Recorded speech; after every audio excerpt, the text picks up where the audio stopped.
And welcome back to Let's Get Tenure, Part 3. After a little bit of deep soul searching, I thought that it would be better to have a long winded video explaining what's going to happen before a fast forward into the future video. Anytime that you load Banished Up, you want to kind of look at things from a global perspective like we are now, pause the game, and kind of look up in the left hand corner there. You can see that we're 48 logs. That's not even enough to build what I want to have built, right? I want a blacksmith, that's 32. I want a tailor, that's another 32. I have 3 houses, that's 16 apiece. So logs are a problem. And if you look at the map, you can see that there's just not a lot of trees, right? So we're going to need foresters. I mean, that's going to become a priority here very quickly. 130 stone. This is more than enough for what I have going on right now.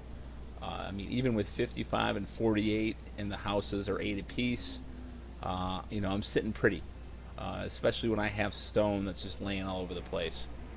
Iron, 33. This is not enough. This is 32, which is good because I can at least get the blacksmith built. The tailor is going to be another 16, but then obviously bear in mind if you're going to be making tools, that's going to be taking both iron and lumber. So you can see that we have a lumber problem. Tools and coats, we're doing okay. I mean, we're not bad, but we're not great. And then 44 stored firewood. I mean, that's irrelevant right now. I have somebody cutting firewood in the wood. What is it? A wood cutter. But it's springtime, so who cares? And we have 22 stored food, which is clearly not great. When you look over at the professions, I mean, I have 1 builder, I have 1 laborer. I don't really have anybody to spare. It's really hard to take somebody out of a food producing job right now with so little food. But I really need a herbalist. But with 4 health, I think I can kind of weather that storm. So that makes the blacksmith, really the top priority here. That's going to be prioritized. But then in addition to that, we're going to need more food producing jobs. So, you can see this. Let's go ahead and pin this. You can see the range, the circle that this hunting cabin kind of lives in, right? And what we're really going to want to do probably is have one, right in this area. We're going to want one like right in this area. Obviously, one in this area is going to be extremely beneficial. We can go ahead and put that probably right on that road. So you need to start thinking really early about how to have more food, because as your population grows, that's going to become a major. It's going to become a major pain point. So the earlier you start, the better off you're going to be. Let's see if that fits right there. So now let's go back.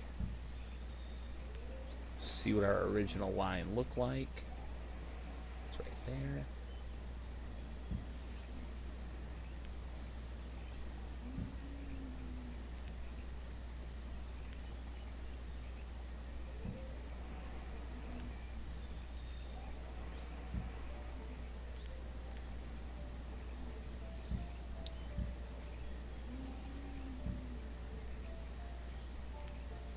And of course, being a little gun shy there, and I don't want to remove a road that actually is built, right? But the next thing besides these two, which we're going to pause right now, are foresters. A forester in this area is going to be great because it's going to regrow all of the trees that have been cut down, and it's going to give me additional trees. But then, in addition to that, I want to build one probably like right here. So let's go ahead and build a road. Like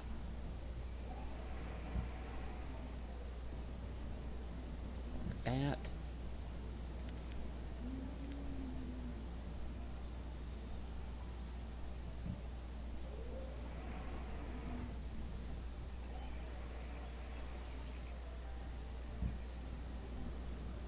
So there you see, we have 2 foresters on their way. that are not going to be overlapping. Actually, 3 foresters on their way. These are going to be things I want built, pretty quickly. We're going to go ahead and pause these until our blacksmith is done. We're probably going to remove this road for the time being until... Oh, that's not going to work. Let's see, just like that. Just like that. And then the next thing is back to the lumber, right? We have a ton of... we have a massive deficit for our logs. So we're going to try to, minimize that as much as possible right now. Unfortunately, it's going to require cutting a lot of these trees down in my hunting area, but the forester will eventually overcome that and fix things.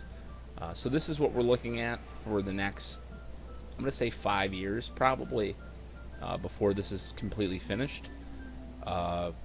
We'll also be likely building a hunting cabin in this area, as well as in this area, as well as some gatherers. And a marketplace is also going to be put in here somewhere, although I haven't completely decided where. That's not it. Where is it? There it is. So a marketplace like right here really looks nice. I mean, that's pretty persuasive. It would really allow me to expand into this area early, which I think is a good thing. However, having one kind of in this area could be interesting. Open up this area and maybe at the top. The downside obviously is I want to start building this area. Marketplaces can sometimes be built later in the game, so I'm not in a rush. A school is probably something I'm also going to want to queue right now. The thing with the school is it kind of changes the game, right? Because your citizens are going to spend 3 years in this school, and that's 3 years that they're not going to join the workforce. So if you look up here, I have 9 adults and I have 7 children. When these children get old enough, they're going to become a worker. Or when they become old enough, they're going to become a student for 3 years and then become a worker. So when you build your first school, you're going to end up experiencing kind of a lag on new workers as the first student goes through school. And there's different ways to do it. Sometimes it's better to build more houses. So that first class is, let's say, 10 students as opposed to 2 students, so that you're going to experience that lag, but you overcome it.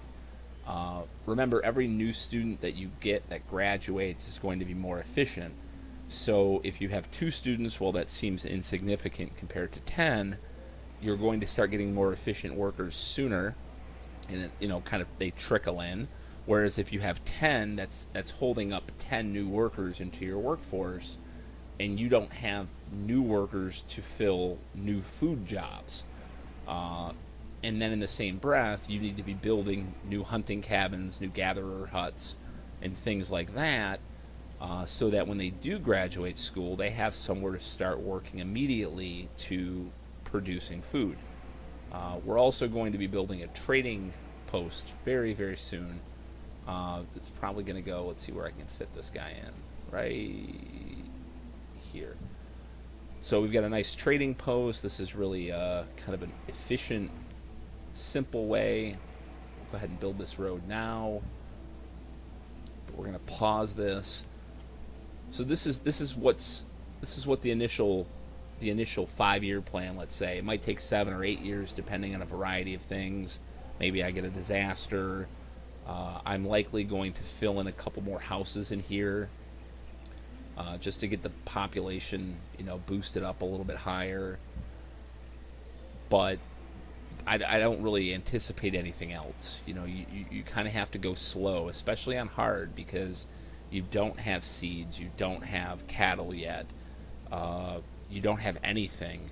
So one other thing that might be kind of a good idea is a fishing dock. Right here, it's right next to the houses, so that's really good. Let's see if I can find a nice, that looks like a good area. These are not very efficient, by the way, compared to other methods of producing food. However, if you have all of your people working in all of your food jobs and you have available positions that are at fishing docks, you will produce more food. Obviously, and if it comes down to starvation, you can say all you want about the fact that a fishing dock isn't as good as something else. However, I'll take one over not starving. So it's a good idea to get one built, especially if you have a surplus in resources, which at this point in time you can tell we do not have.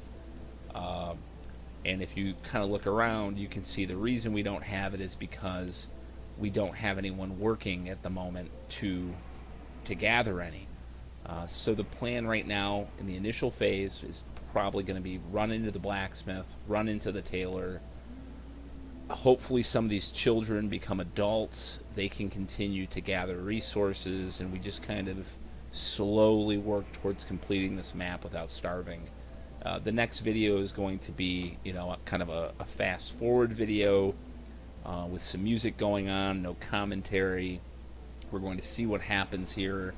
Hopefully I don't die and starve, and if that's the case, we will come back in part 4 with some additional detail and commentary about how we're going to expand this further. So thank you very much for watching. Let me know if you have any comments or criticisms, questions, obviously, things we could do better. Still trying to play with this and figure this out. I've spent more time getting through the first year in trying to create videos than it probably would have taken to get through the first 60 years of this game. And in the same breath, I don't want to make this redundant and overly simplified, but I do want to give people a good solid foundation for how to start a city that's going to be around for 200 years and have a large population. So thanks again, everybody. Have a great day.